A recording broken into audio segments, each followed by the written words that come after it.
ನಕ್ಷತ್ರ ಜ್ಯೋತಿ ಯೂಟ್ಯೂಬ್ ಚಾನಲ್ಗೆ ಸುಸ್ವಾಗತ.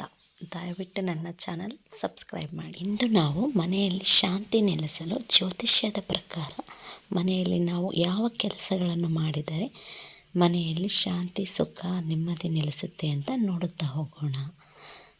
ಇಂದು ನಾವು ಮೊದಲನೇದಾಗಿ ಯಾವುದು ನೋಡೋಣ ಅಂತ ಅಂದರೆ ಇಂದು ನಾವು 4 ತರಹದಲ್ಲಿ ನೋಡೋಣ.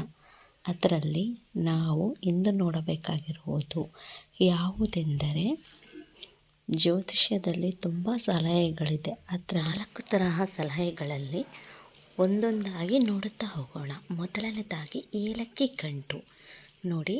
ಒಂದು ಹಳದಿ ಬಟ್ಟೆಯಲ್ಲಿ 7 ಏಲಕ್ಕಿಗಳನ್ನು ಹಾಕಬೇಕು.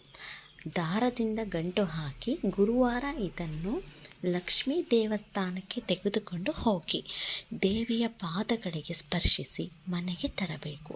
ನೋಡಿ, ಏನು ಮಾಡಬೇಕು, ನಾವು ಲಕ್ಷ್ಮೀ ದೇವಸ್ಥಾನಕ್ಕೆ ಹೋಗಿ ಪಾದಗಳಿಗೆ ಸ್ಪರ್ಶಿಸಿ ನಾವು ಅದನ್ನು ಮತ್ತೆ ಮನೆಗೆ ತರಬೇಕು ಗಂಟನ್ನು. ನಂತರ ನಾವು ಹಣದ ಪೆಟ್ಟಿಗೆಯಲ್ಲಿ ಇರಿಸಬೇಕು.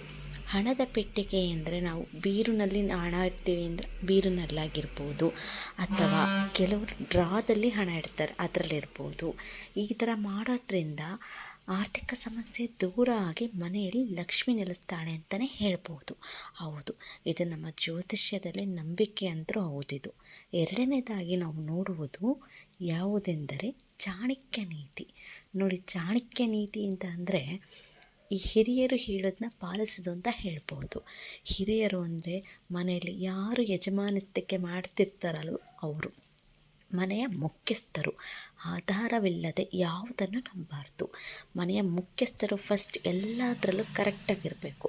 ಅನಾವಶ್ಯಕ ಖರ್ಚು ಮಾಡಬಾರ್ದು ಮತ್ತು ಎಲ್ಲರ ಅಭಿಪ್ರಾಯವನ್ನು ಪರಿಗಣಿಸಬೇಕು. ಮನೆಯಲ್ಲಿ ಪ್ರತಿಯೊಬ್ಬರ ಅಭಿಪ್ರಾಯವನ್ನು ಅವರು ಪರಿಗಣಿಸಬೇಕು. ನಂತರ ಒಂದು ಡಿಸಿಷನ್ಗೆ ಬರಬೇಕು. ಆಗ ಮನೆಯಲ್ಲಿ ಯಾವುದೇ ರೀತಿ ತೊಂದರೆಗಳು, ಗೊಂದಲಗಳು ಆಗುವುದಿಲ್ಲ ಅಂತಲೇ ಹೇಳ್ಬೋದು. ಈಗ ಗಂಡ ಆಗಿರ್ಬೋದು, ಹೆಂಡತಿ ಆಗಿರ್ಬೋದು, ಯಾರು ಯಜಮಾನ ಮಾಡ್ತಿರ್ತಾರೋ ಅವರು ಮಾಡಬೇಕು. ಆವಾಗ ಏನಾಗುತ್ತೆ, ಶಿಸ್ತು, ನೆಮ್ಮದಿ ಬರುತ್ತೆ. ಮೂರನೇದಾಗಿ ಧನಾತ್ಮಕ ಶಕ್ತಿ ನೋಡೋಣ. ಧನಾತ್ಮಕ ಶಕ್ತಿ ಹರಿದು ಬರಬೇಕು ಅಂದರೆ ನಾವು ಏನು ಮಾಡಬೇಕು, ಮನೆಯಲ್ಲಿ ಧನಾತ್ಮಕ ಶಕ್ತಿ ಹರಿಯಲು ಅಡ್ಡಪಡಿಸುವ ವಸ್ತುಗಳು ಗುರುತಿಸಬೇಕು, ಅದನ್ನು ನಿವಾರಿಸಬೇಕು. ಇವಾಗ ಅಡ್ಡಪಡಿಸುವ ವಸ್ತುಗಳು ಯಾವ್ಯಾವು? ಈ ಹರಿದಿರೋ ಬಟ್ಟೆ ಯೂಸ್ ಮಾಡೋದು, ಅಥವಾ ಹರಿದಿರೋ ಬಟ್ಟೆ ಚಪ್ಪಲಿಗಳನ್ನ ಮುಟ್ಟೋದು, ಬೇರೆಯವ್ರದ್ದು ಹಾಕೋದು, ಇದೆಲ್ಲ ಮಾಡೋದ್ರಿಂದ ಏನಾಗುತ್ತೆ ಅಂದರೆ ಋಣಾತ್ಮಕ ಶಕ್ತಿಗಳು ಅಶಾಂತಿಗೆ ಕಾರಣವಾಗುತ್ತೆ. ಧನಾತ್ಮಕ ಶಕ್ತಿ ಬರೋಕ್ಕೆ ಏನಾಗುತ್ತೆ ಅಂದರೆ ಧನ ನಮ್ಮ ಬಳಿ ಬರೋದಿಲ್ಲ. ಆವಾಗ ಹಣ ನಮ್ಮ ಕಡೆ ಸುರಿಯೋದು ಇಲ್ಲ.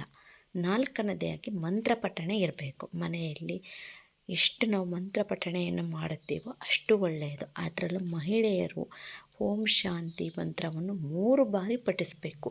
ಅದರಿಂದ ಮನೆಯಲ್ಲಿ ನೆಮ್ಮದಿ, ಸುಖ, ಶಾಂತಿ ನೆಲೆಸುತ್ತೆ ಅಂತಲೇ ಹೇಳ್ಬೋದು. ದಿನ 3 ಬಾರಿ ಓಂ ಶಾಂತಿ ಅಂತ ಮಂತ್ರ ಹೇಳೋದ್ರಿಂದ, ಜಪಿಸುವುದರಿಂದ ಎಲ್ಲ ದೇವರುಗಳನ್ನು ಪೂಜಿಸೋದಕ್ಕೆ ಸಮ ಅಂತಲೇ ಹೇಳ್ಬೋದು. ನೀವು ಒಂದು ಸಲ ಟ್ರೈ ಮಾಡಿ. ಒಂದೇ ದಿನಕ್ಕೆ ಯಾವುದೂ ಆಗಲ್ಲ. ಹೀಗೆ ಮಾಡೋದ್ರಿಂದ ಏನಾಗುತ್ತೆ, ಮನಸ್ಸು ಹಗುರಗೊಂಡು ಭಯ ಮತ್ತು ಗೊಂದಲಗಳು ಕಡಿಮೆ ಆಗುತ್ತೆ. ಮುಂದೆ ಮುಂದೆ ಹೋಗ್ತಾ ಹೋಗ್ತಾ ಭಯ, ಗೊಂದಲ ಏನಿರುತ್ತಲ್ಲ ದೂರ ಸಹ ಹೋಗುತ್ತೆ. ಹೀಗೆ ಮಾಡೋದ್ರಿಂದ ಮನೆಯಲ್ಲೂ ಸಹ ತುಂಬ ಸಂತೋಷ, ನೆಮ್ಮದಿನೂ ಇರುತ್ತೆ ಅಂತಲೇ ಹೇಳ್ಬೋದು. ತುಂಬ ಮನೆಗಳಲ್ಲಿ ಇರೋದಿಲ್ಲ, ಆದ್ದರಿಂದ ಹೇಳ್ತಾ ಇದ್ದೀನಿ. ಈ ಸಲಹೆ ಕೊಟ್ಟಿದ್ದೀನಲ್ಲ, ಈ ಸಲಹೆಯನ್ನು ಶ್ರದ್ಧೆಯಿಂದ ಪಾಲಿಸಿದರೆ ಮನೆಯಲ್ಲಿ ಶಾಂತಿ, ನೆಮ್ಮದಿ ನೆಲೆಸುತ್ತೆ.